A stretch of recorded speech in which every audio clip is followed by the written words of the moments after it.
Update sa ating pak choy 11th day.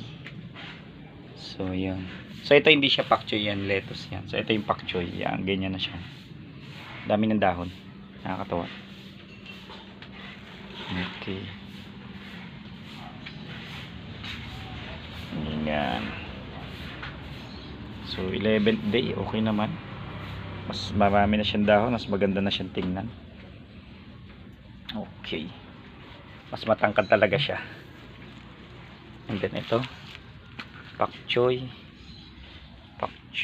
ang ganda ng pak choy 11th day. Okay, dito kasi ako magda-worry kasi minsan may mga daga dito eh.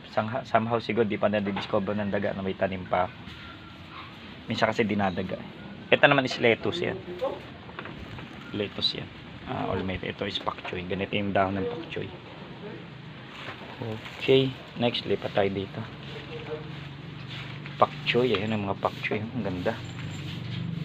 Talagang naglaki yan yung pak choy natin. Wow, pak choy. So ayan, ganda yung pak choy. Ito lettuce to eh.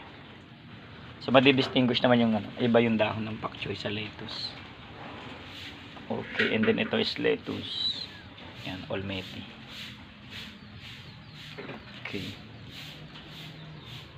Yan. So, okay. Sige po. Maraming salamat. So, mas matangkad talaga yung pak choy kaysa sa lettuce.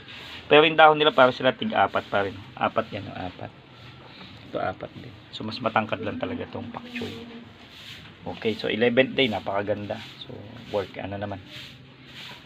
Sana ano ba to. So, same lang naman din yung ano, stage nila. Yung days ng harvest. 40 to 45 days. Okay na to. Sige po, Alex Leto Sinaka, PC Mogomo. Don't forget to subscribe.